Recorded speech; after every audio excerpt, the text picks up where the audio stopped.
आप तसव्वुर कीजिए कि आप कहीं जा रहे हो मोटरवे के ऊपर पूरी फैमिली के साथ और रास्ते में आपको भूख लगे या फिर आपको कमी महसूस हो थोड़ी सी भूख की वजह से और आप रास्ते पे गाड़ी रोकें और मोटरवे के ऊपर एक अच्छे खासे फेमस रेस्टोरेंट से आप खाना लें, कुछ पैटीज़ लें और कुछ जूस के डब्बे आप लें और वो जूस पिएँ, पैटीज़ खाएँ और ठीक आधे 1 घंटे बाद आप खून की उल्टियाँ करना शुरू कर दें। तो ये इसके बाद मुझे बताएँ कि आपने तो अपनी तरफ से वो खाना भूख ख़त्म करने के लिए खाया, लेकिन आपको क्योंकि ये नहीं पता था कि आप जिस मुल्क में रह रहे हैं और जहाँ से आप वो चीज़ें लेके खा रहे हैं, वो आपके लिए कितनी नुकसानदेह हो सकती हैं और वही बाद में आपकी जान ले लें। मेरा मोटरवे के ऊपर जो वाक़या हुआ था, उसकी जो तहकीकात हैं, उसका जो टेस्ट किए गए थे, जूस को लेबॉर्ट्री के अंदर जो है स्टमक टेस्ट किए गए थे, जिसके अंदर जूस था और पैटीज़ थी और बहुत सारे लोग जहाँ पे ये हैरान थे इस चीज़ को लेके कि जूस पीने से इतनी फूड पॉइज़निंग कैसे हो सकती है? फूड बॉर्न जो होता है वो जूस पीने की वजह से तो नहीं हो सकता। आखिर जूस के अंदर ऐसी कौन-सी ज़हरीली चीज़ थी जिससे 4 एक ही ख़ानदान के लोग जो है वो जान से हाथ धो बैठे और एक जो ड्राइवर उनमें से जो बचा है, जो खून की उल्टियाँ करता रहा, उसके मुताबिक उसने जब ये सारी बात बताई तो अब तहकीक हुई, रिपोर्ट्स आई मेडिकल और वो जो जूस और पैटीज़ जो खाई थी, तो जूस की वजह से वो नहीं सब कुछ हुआ था, बल्कि जो पैटीज़ खाई थी, वो पैटीज़ खाने की वजह से उनको फूड पॉइज़निंग हुई और वो अपनी जान से हाथ धो बैठे। अब वो फूड पॉइज़निंग की वजह ये थी उस पैटीज़ में, एक तो वो एक्सपायर थे, दूसरे उसके अंदर से छिपकली का जो है वो ज़हर आलूद हो चुका था और छिपकली का ज़हर था। ये जब रिपोर्ट्स अभी वापस आई हैं, उनसे ये पता चला है। अब मैं इस चीज़ के ऊपर हैरान हूँ कि ये हम लोग पाकिस्तान में क्या अपने हम जो खा रहे हैं उसके ऊपर भी हम भरोसा नहीं कर सकते कि आपको एक खाना जिसकी वजह से आपकी सेहत अच्छी होती है, जिसकी वजह से आप ज़िंदा रहते हैं, उसी ने आपकी जान ले लेनी, ये कोई नहीं जानता और किसी को नहीं पता होता। बिल्कुल बायकॉट करें, ये मोटरवेज़ के ऊपर जो है जितने भी रेस्टोरेंट होते हैं, इनकी असल में हकीकत यही होती है कि इन्होंने ना इनकी स्टाफ को कोई ट्रेनिंग होती है, कोई हाइजीनिक इनका फूड नहीं होता है, एक्सपायर चीज़ें इन्होंने रखी होती हैं और बाज़ औक़ात तो आप अगर इनके पीछे जाके जहाँ पे ये बैक एंड पे बैक ऑफिसेज़ में जहाँ पे ये चीज़ें तैयार हो रही होती हैं, आप वहाँ पे जाके देखें, आप हैरान रह जाएँगे कि किस तरह गंदे तरीके से ये लोग चीज़ें वहाँ पे बना रहे होते हैं। बल्कि आप सिर्फ़ नॉट जस्ट मोटरवे, आप कोशिश करें कि बाहर जब भी निकलते हैं, घर से खाना लेके निकलें। घर से पका हुआ खाना लेके जाएँ और रास्तों से कभी भी ये जो खुली चीज़ें सैंडविचेज़ वगैरह होते हैं, अब आप कहेंगे कि अच्छे-अच्छे ब्रांड्स के ऊपर भी सैंडविच और इस तरह की पैटीज़ चीज़ें पड़ी होती हैं, यू नेवर नो। आपको क्या पता कि वो किस कंडीशन में बनाई गई हैं या आपको क्या पता कि उसकी पैकिंग किस बंदे ने की है, उसने हाथ धोए थे, नहीं धोए थे या उसकी अपनी ट्रेनिंग क्या है या क्या इन्होंने उस प्रोटोकॉल से वो गुज़रे हैं या नहीं गुज़रे हैं।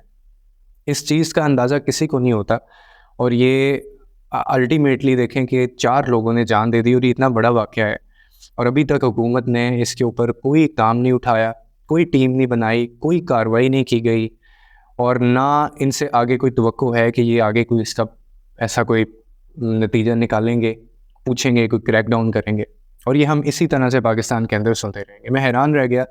क्योंकि कन्फ्यूजन थी, बहुत ज़्यादा लोग ये समझ रहे थे कि जूस पीने की वजह से तो ऐसा नहीं हो सकता, सिर्फ़ जूस के अंदर इतना ज़हर कैसे मिलाया जा सकता है? तो सामने जब आई है बात, अब तो वो ये है कि छिपकली का वो ज़हर था, जो उन्होंने पैटीज़ खाई थी, बेसिकली वो पैटीज़ ज़हर आलूद हो चुकी थी और उसके अंदर से उसका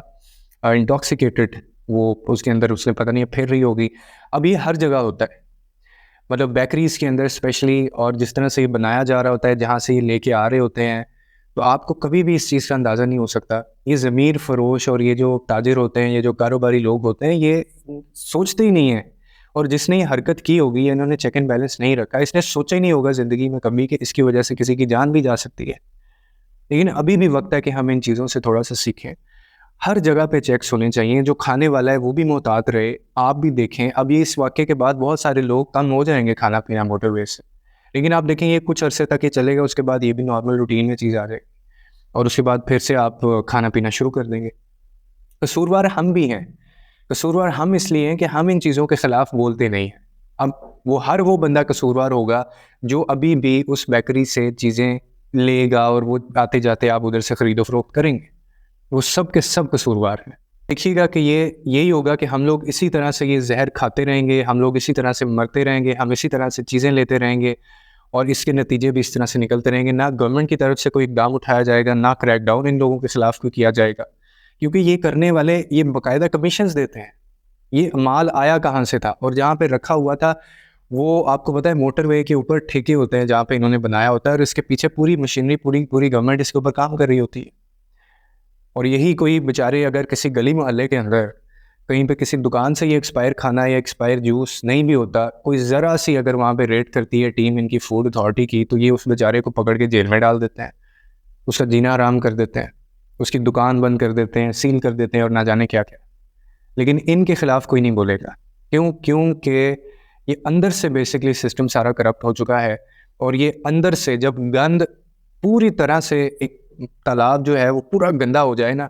तो फिर आप उसका कुछ नहीं कर सकते। वो आपने मिसाल एक सुनी होगी ना कि पुराने ज़माने में एक बड़ी कहावत, बड़ी लंबी स्टोरी है कि कुएँ के अंदर कुत्ता गिर जाता है,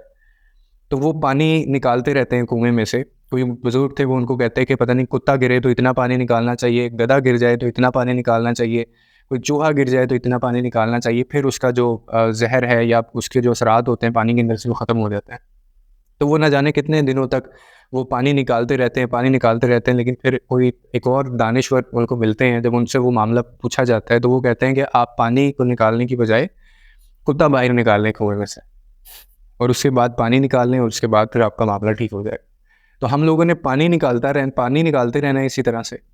क्योंकि हम इसी स्ट्रेटजी, इसी फ़िलॉसफी के ऊपर काम करते हैं। और बेसिकली हम लोग एक हारी हुई, करप्ट और बेईमान कौम बन चुके हैं। अपने हक़ का हमें नहीं पता, अपने राइट का हमें नहीं पता होता। कहीं पे लंडा बाज़ार लग जाए तो उसके लिए पूरा मुल्क इकट्ठा हो जाता है, लेकिन बिजली, गैस, पेट्रोल की महंगाई और अपने हक़ के लिए ये अवाम कभी भी बाहर नहीं निकलेगी। और मिसालें हम लोग देते हैं श्रीलंका की और बांग्लादेश की।